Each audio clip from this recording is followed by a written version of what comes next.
Olá!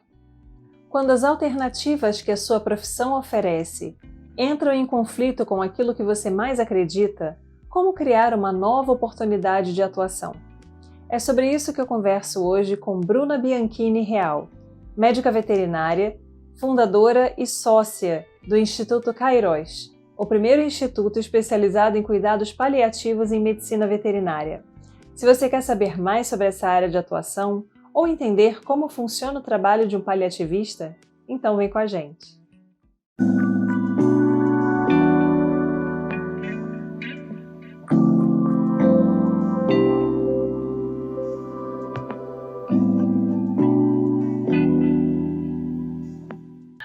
Olá, seja muito bem-vindo ao Papo de Veterinária. É um grande prazer ter você conosco hoje. Bruna Bianchini Real é médica veterinária formada pela USP, em São Paulo. Fez residência na mesma instituição, especialização em cuidados paliativos pelo Instituto Paliar e é sócia fundadora do Instituto Kairos, o primeiro instituto dedicado exclusivamente a cuidados paliativos na medicina veterinária. Então, seja muito bem-vinda, Bruna. Obrigada, é um prazer estar aqui com vocês também. Fiquei muito feliz pelo convite. Então, Bruna, eu gostaria de começar te perguntando como foi que você chegou nessa vontade, nesse desejo de trabalhar na área de cuidados paliativos? Joia. Bom, me parece que a história começa ali na infância, quando eu percebi que a minha vontade era estar junto de animais. Então, o meu caminho para o cuidado paliativo e para a veterinária, eles são muito juntos, porque, embora eu não soubesse o que era cuidado paliativo, e isso me foi vindo na vida só na residência, a essência de querer cuidar e de querer entender um pouco mais da vida dos animais já começou lá na infância, quando eu entendi que eu queria ser veterinária. E aí esse processo se deu formação, né? Eu não fazia ideia do que era o cuidado paliativo, então eu me formei enquanto veterinária, fui para residência, na época eu queria cardiologia. Então eu tinha muito essa vontade de me especializar em cardiologia. E aí eu entendi que a cardiologia para mim não era suficiente, no sentido de eu não queria só focar em um sistema, né? Eu queria ver o paciente como um todo. E embora na veterinária a gente aprenda, né, que o animal ele é muito mais do que um sistema, que a clínica é super importante, eu queria estar junto até o fim. Eu queria entender o que eu podia fazer, né, de prática, o que eu podia aprender para ajudar o animal e a família até o momento em que ele estivesse aqui, né? E aí eu entendi que a gente não aprendia nada sobre fim de vida, a gente não aprende nada sobre comunicação, né, na nossa formação. Então, eu percebi que me faltava instrumento para fazer isso. Eu pensei, putz, como que vai ser então? Como que eu vou fazer? E aí eu me vejo na residência, né, lidando com muitos animais que têm doenças crônicas, né, que têm doenças que não têm cura, né, muitos não têm cura. A gente sabe que o cuidado paliativo não é só para paciente que não tem cura, mas para doenças que ameacem a vida. E aí eu me vi nessa situação de pensar, e agora, né?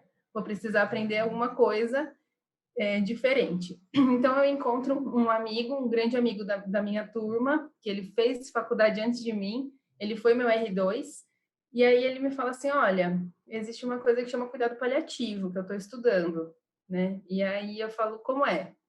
Nisso o mundo se abre, né? Aí eu falo, olha, acho que cardiologia realmente não vai ser mais a minha área, eu vou me especializar nisso. Então, essa foi a minha motivação para ir para o cuidado paliativo e para fazer isso. A partir do momento que eu entendi que hoje os animais eles são parte da família das pessoas, né, que eles mudaram de status do que era 10, 20 anos atrás, isso se transformou muito. E percebi que as pessoas sofrem muito, né, pelo adoecimento e pela morte dos pacientes. E a gente, enquanto veterinário, também faz parte disso. Então, o que antes era um animal que ficava no quintal, que era como para segurança, né, hoje já são membros da família. Então, são seres que dormem na cama, né, com os tutores, que têm esse vínculo muito forte. E aí, o cuidado paliativo também me deu essa ferramenta de entender o que eu podia fazer, né, para ajudar esses tutores que passavam por isso. Então, não é que deixa de ser veterinária, porque é parte do meu trabalho, né, cuidar da doença do paciente, mas também perceber que esse paciente está inserido numa família, e que cada família tem um valor, né? Então, veio nessa medida, né? Foi esse meu caminho de encontro com os cuidados paliativos. Né? Como foi para você adentrar esse mercado? Foi um caminho que eu precisei criar, Thaís, porque não existia, né? Não existia. O cuidado paliativo ele é super recente na medicina. Se a gente pensar no cuidado paliativo moderno, ele surgiu nos anos 60. No Brasil, chegou a 20 anos na medicina. Então, a gente está fazendo isso agora, né? Então, por isso que a gente até entende que a gente é pioneiro nisso, porque não existia um outro instituto, outra formação que visse o cuidado paliativo dessa forma. O que se dizia de cuidado paliativo era controle de dor, né, que era algo de controle de sintoma. E hoje a gente sabe que é muito mais isso. Então, a partir do momento que eu decido, né, fazer essa prática, eu fui aprender, porque aí eu entendi que me fazia sentido o conceito. Então, eu fui procurar a especialização, né? E aí, a partir disso, depois de especializada, algumas coisas eu já conseguia colocar na minha prática, né? Porque o cuidado paliativo ele não é só para o especialista, ele é para todo profissional de saúde, né? Precisa ter conhecimento do cuidado paliativo, porque é possível que se faça abordagens, né? Não sendo especialista. Então, quando eu procurei me especializar, me instrumentalizar com essas ferramentas, eu consegui fazer isso. E aí veio essa vontade de fazer essa sociedade com esse meu amigo que foi o que me apresentou os cuidados paliativos, e nessa vontade de saber que a gente precisa ensinar, né? Porque é algo que não é dito nas faculdades, é algo que ainda falta formação por ser algo novo. Então veio a vontade de ensinar, ao mesmo tempo a vontade de fazer assistência, né? De atender, de fazer a prática mesmo. E aí o Instituto vem nesse junto, essa união de coisas que a gente entendeu, de promover formação, né, e também continuar dando assistência para os nossos pacientes. E me ajudou muito. Então, o estudo, para mim, foi o que é o essencial, é até hoje, né? Não é algo que não acaba, porque conforme eu vou atendendo os casos, conforme a gente vai aprendendo, ainda que a gente tenha formação, eu preciso sentar e estudar, eu preciso entender o que essa família me trouxe, o que essa doença é nesse paciente, né? E aí juntar tudo. Então, o estudo para mim foi essencial, né? E aí acho que para todos nós, todas nós. É um ponto que a gente bate muito com os alunos, né? Essa necessidade de aprimoramento contínuo, né? Essa busca pelo conhecimento, pelo novo, por abordagens diferentes, ela tem que ser contínua ao longo da formação do profissional. A formação não é só o período da graduação, né? Ou só a residência, ou até acabar o doutorado, que seja. A formação é ao longo de toda a carreira, até porque pela velocidade que a informação vai mudando, né, a gente precisa realmente aí correr atrás de estar sempre, né, no topo ali do conhecimento. Você e o Vinícius. Vinícius, vocês fazem atendimento de animais e vocês também oferecem curso de formação nessa área. Exato, a E gente como é que tem faz. sido a procura por cursos nessa área? Tem sido bastante grande, Thaís, porque conforme a gente foi divulgando esse trabalho, para muitos veterinários fez sentido e faz sentido, né? E aí as pessoas querem entender o que elas podem fazer para ajudar, o que eu posso fazer para ajudar o meu paciente, porque aquela frase de não tem mais o que fazer, né? Ela dentro do cuidado paliativo não cabe, porque a gente sempre tem muito o que fazer pelo nosso paciente. Talvez a gente não tenha pela doença, mas quando a gente olha para o paciente como um todo, ou para a família e para a família, né? A gente sempre tem. Às vezes vai ser um acolhimento, às vezes vai ser tô ali do lado, né? Então a gente trabalha muito nisso e a procura é grande.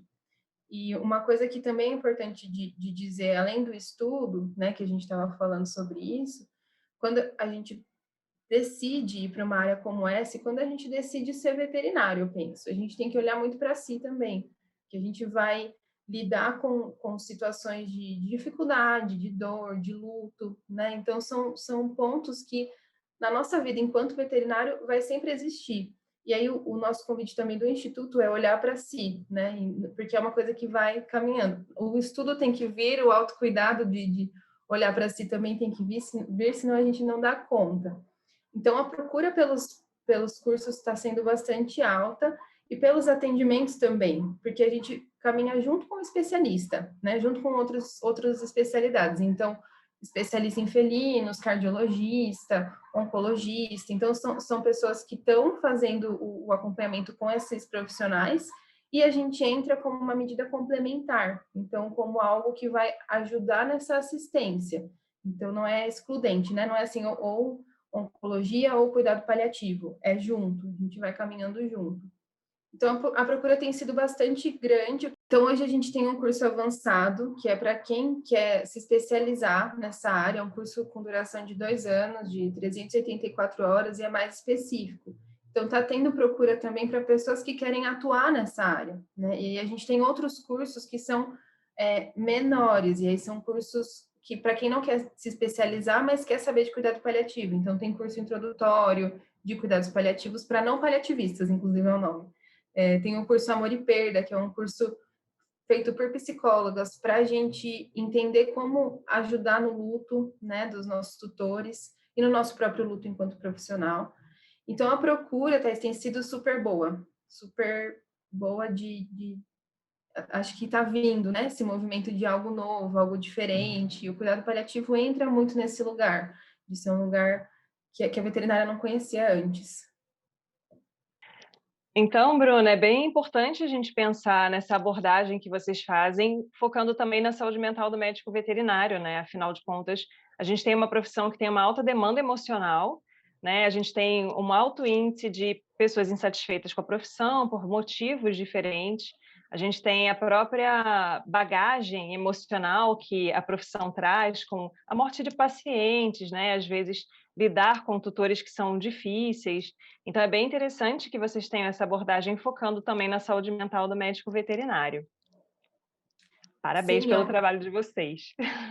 obrigada. É algo, Thaís, que eu acho que demorou para a classe veterinária, para a gente, enquanto veterinária, se perceber como alguém que também precisa de cuidados, né? Então, a gente atua numa área em que o nosso propósito é cuidar dos animais, né? A gente decidiu ir para essa atuação porque, de alguma forma, a gente tem essa vontade de cuidar dos animais, a gente percebe que o nosso trabalho reflete na saúde das pessoas, então, no contexto de saúde única, né? No contexto de saúde pública, mas também no contexto de saúde individual, que, na verdade, está tudo meio junto, mas a gente percebe que o nosso trabalho também influencia nesse cuidado. E aí, como que a gente pode dizer que cuida se a gente não cuida de si mesmo, né? Se a gente não olha para si, se a gente passa dos nossos limites, e aí diversos limites, né? Que às vezes é até romantizado. Então, nossa, eu tô me matando de trabalhar, eu trabalho todo final de semana, eu fico sem almoço, né? A gente acaba colocando isso num lugar de até bonito, assim, eu me dou para a profissão, mas a gente sabe que isso tem um preço, né? E aí, quando a gente também tenta não olhar para o nosso próprio sofrimento, isso vem com preço super alto. E aí acaba que acontece que é hoje em dia, né? De altos índices de suicídio, como você disse, de uma alta evasão da profissão. Então, o que eu vejo muito, eu não sei se você também vê isso, mas uma grande frustração dos veterinários. Então, quando a gente fala de cuidado paliativo e a gente entende que o cuidado paliativo é para todos, esse cuidado é para todo mundo, né? Não só para quem quer ser paliativista. Então, para a gente é sempre uma premissa do se olhar para poder cuidar do outro, senão a gente se embanana e fica tudo uma mistura de sentimento, a gente se perde e aí dá vontade de não estar mais na profissão, né? Porque é difícil. Já é difícil quando a gente se olha, não se olhando, fica tudo misturado. Então, é importante mesmo isso que a gente faça, né? Com toda certeza. Essa questão que você comentou, ela é muito relevante, né? A questão do só olhar para fora.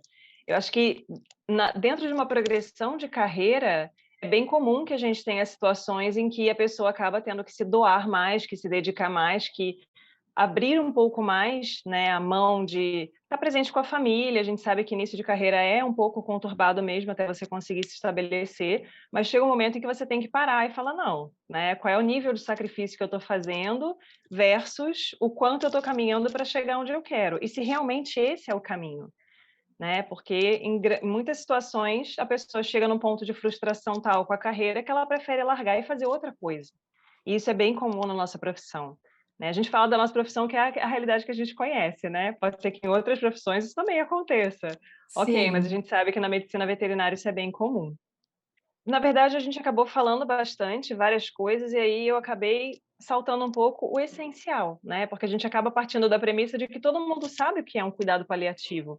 E às vezes, no genérico, as pessoas até fazem uma ideia. Mas para uma pessoa que trabalha na área, no que consistem os cuidados paliativos, focando principalmente na medicina veterinária, né, que é o seu campo de atuação?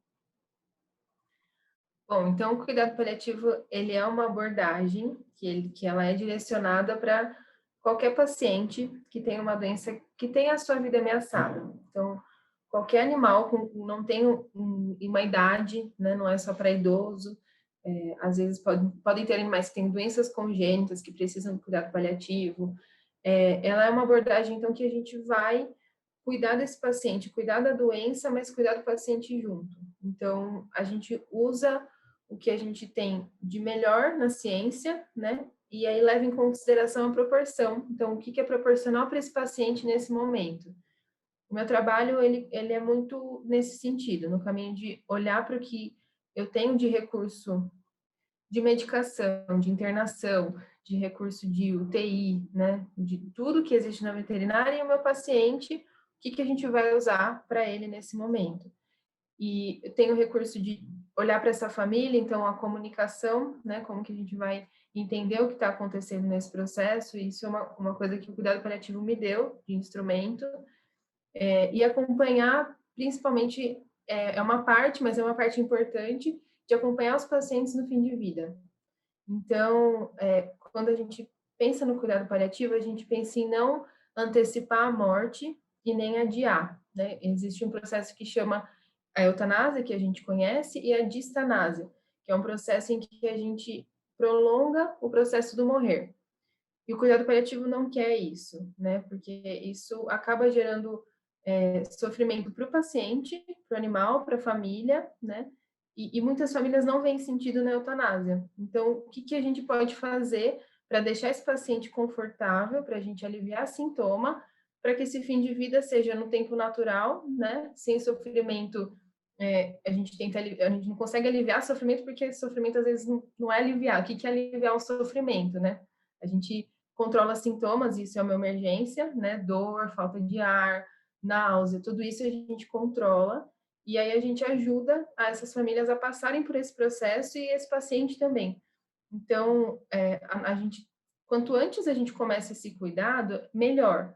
Então, o cuidado paliativo ele pode ser iniciado desde o diagnóstico de uma doença grave, que às vezes o diagnóstico ele já vai desorganizar essa família, né? Às vezes a gente fala assim, nossa, mas é só uma creatinina aumentada, né? Uma função do rim alterada ali pouquinho, mas isso já pode, para a família, significar muita coisa, né? Como assim é uma doença que não tem cura? Como assim eu não consigo fazer nada para resolver essa doença? Então, o cuidado paliativo, quando a gente começa antes, já é muito bom, porque a gente previne alguns sintomas que a gente sabe que vai acontecer lá no fim de vida e vai ajudando a família nesse caminho. Porque o que é interessante é viver a vida até esse fim, né? A gente quer que o nosso paciente viva, apesar do diagnóstico, né? Que ele tenha uma vida boa até que exista esse fim, né? Que invariavelmente vai ter para todos. Então, o nosso cuidado vai ter, com esse objetivo de melhorar essa vida enquanto ela está aqui, né? A gente conseguir ajudar todos. Então, o meu trabalho é basicamente esse, e o cuidado paliativo, essencialmente, ele precisa ser feito em equipe multidisciplinar. Então, porque a gente não consegue dar conta de tudo, né? Às vezes a gente vai precisar de psicólogo, a gente vai precisar de um fisioterapeuta especialista em cuidado paliativo, acupunturista, outros especialistas. Então, o cuidado paliativo, ele é, na sua essência, multidisciplinar, multiprofissional.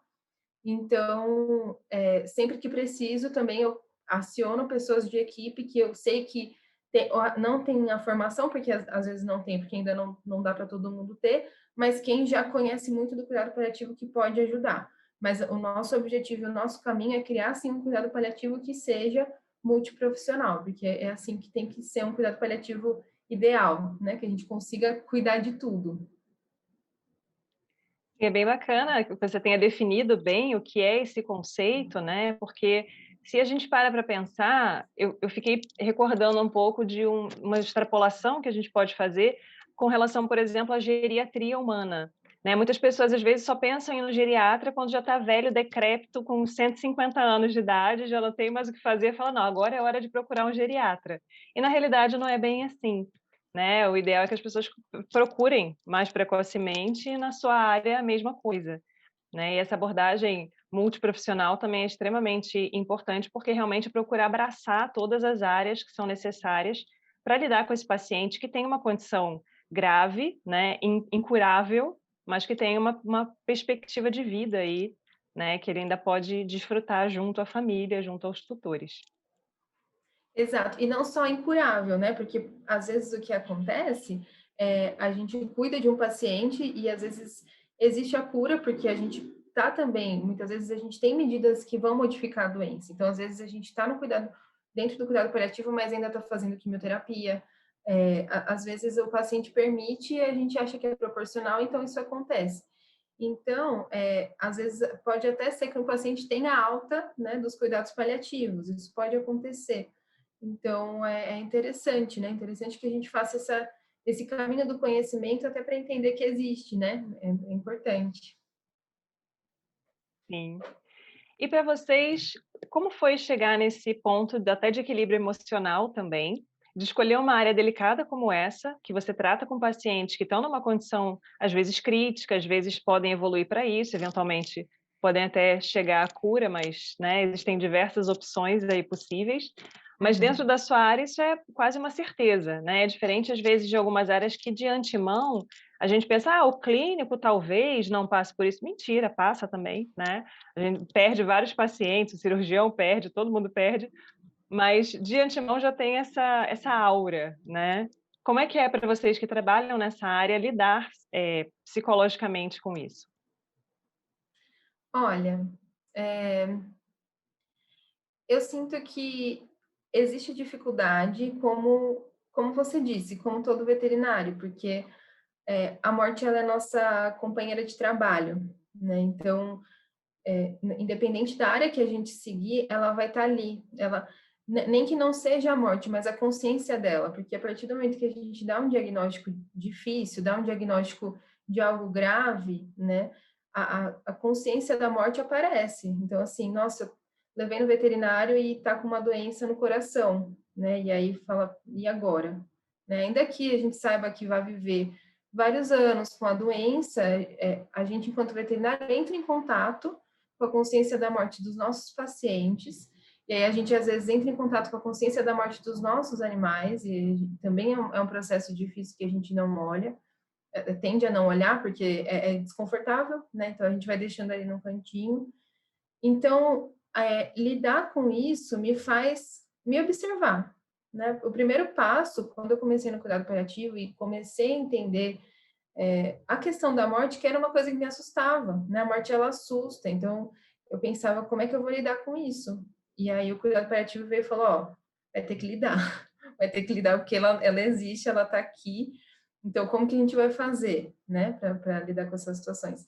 E aí, eu vou me observando e tento entender o que é de limite meu, né? Então, às vezes, tem casos, né, que vão bater mais na gente de um jeito diferente. Então, tem paciente que pega em um lugar que é mais específico, ai, de repente é mais parecido com um animal meu, é mais parecido com uma história da minha vida. Então, tem alguns lugares que eu consigo entender que está mais difícil. E aí, o que eu percebo é que eu vou encontrar um caminho de ajuda, né? Eu tenho algumas estratégias, então, eu tenho o meu amigo, né, que é o meu sócio, e aí eu ligo e falo, ó, hoje está difícil, que me ajuda, né? Hoje está tudo esquisito. Eu tenho a terapia, que vai me ajudar também nesse caminho.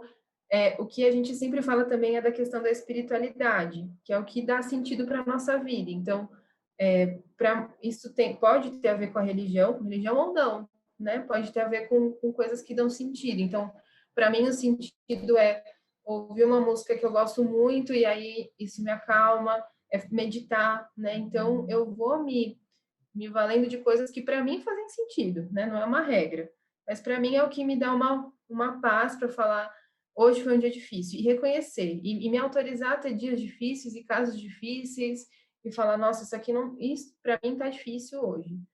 Então, quando eu percebi que eu comecei a olhar para a morte, né, comecei a olhar para a finitude minha, né, também, agora o meu tempo parece que é assim, onde faz sentido eu tenho que estar, se não faz sentido, eu não tenho tempo a perder, né? Eu não sei quando que a minha morte vai acontecer, eu não sei quando que isso vai ser, a gente não sabe. Então, hoje é um dia bom? Hoje eu consegui fazer um dia bom? Não, então será que amanhã vai ser melhor? Né? Então, o meu aparato emocional, ele é construído, ele está em construção sempre, porque a gente nunca sabe onde vai pegar. Uma situação difícil, alguma situação difícil, algum momento difícil. Então, eu preciso saber onde que eu vou se por acaso eu não tiver condição emocional, se eu não estiver conseguindo lidar com alguma situação. Então, eu já sei os cantinhos de segurança que eu vou sair correndo para eles. É muito bacana, assim, ouvir a história de vocês, né, de onde surgiu essa ideia e até a formação do instituto, exatamente porque muitas vezes a gente lida com alunos, né, as pessoas que estão entrando na faculdade cheias de ideais, que querem, né, às vezes mudar o mundo e não tem muita ideia de por onde começar. E aí a pessoa às vezes se depara com algumas práticas que ela não aprova, não acha interessantes, ou com a limitação que a gente tem em certas abordagens, e a pessoa trava naquele ponto, né, e começa a acreditar que, isso não é para mim, e não enxerga uma outra alternativa. E o caminho de vocês foi um pouco por aí, até o momento que vocês viram e falaram: "Não, cuidado paliativo é o que encaixa com aquilo que a gente acredita, com aquilo que a gente quer fazer, com o que a gente pode oferecer de melhor", né. E você ter uma formação integral, então não é só o que você oferece para o seu paciente, para o tutor do seu paciente, é o que isso vira para você também, né, na sua construção enquanto pessoa, então isso é muito bacana. Eu acho assim, eu lembro você falando, eu vou lembrando de vários alunos, assim, que eu tenho, alunas em especial, que eu percebo que às vezes gostam de uma área, falam: "Poxa, eu gosto tanto, mas, eu não gosto de como eu manejo", né, eu trabalho com grandes animais, então a gente tem muito essa questão em grandes, essa limitação econômica, né, não vai tratar o animal porque o dinheiro não dá e tal. Então as pessoas acabam desistindo de trilhar esse caminho por não, às vezes, não enxergar uma alternativa para fazer diferente. Eu falo com eles, eu falei: "Se você encontra uma barreira de uma coisa que você não gosta, você pode sim recuar, achar que aquilo não é para você e procurar uma alternativa, mas você pode também ser a pessoa que vai mudar essa realidade". Então a gente tem que se enxergar enquanto agentes de mudança, né. A gente não pode ficar só esperando, né, seguir a onda de alguém que foi na frente e fez. Às vezes a gente tem esse poder também, né, enxergar esse potencial é muito importante, né, mas nos jovens.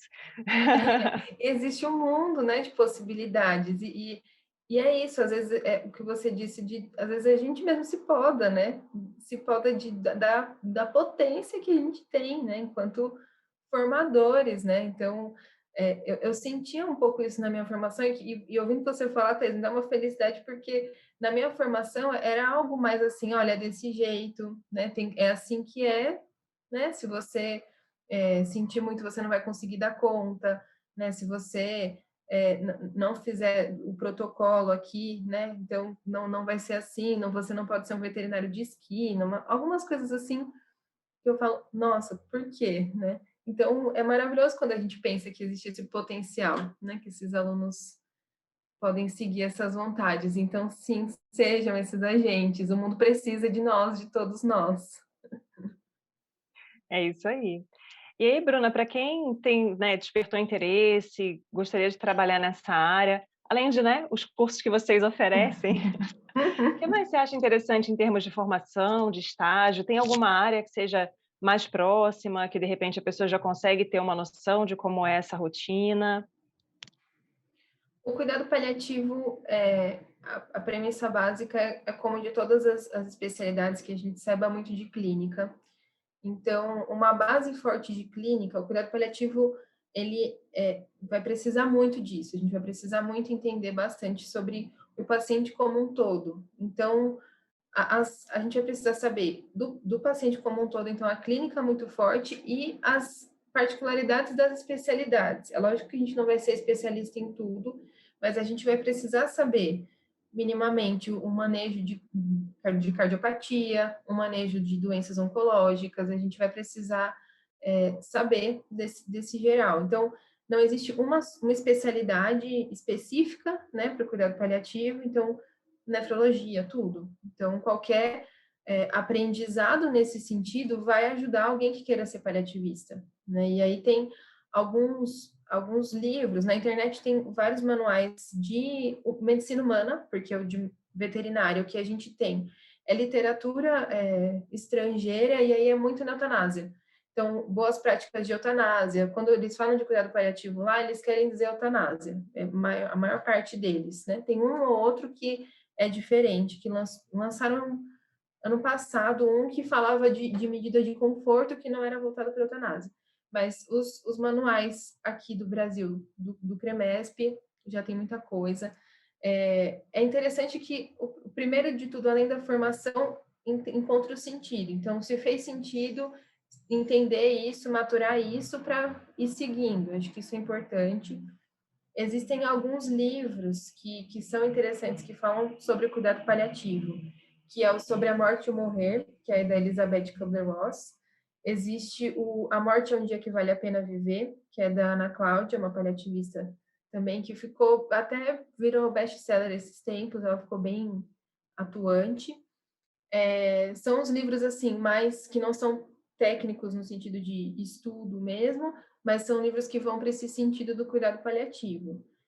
E de formação, né, procurar uma formação que a pessoa se sinta que goste, né? Então, ver bastante o cronograma, ver quem são os professores dos cursos de cuidado paliativo, porque isso está se espalhando, então é interessante ver, né? E se sentir à vontade com a grade, entender tudo certinho.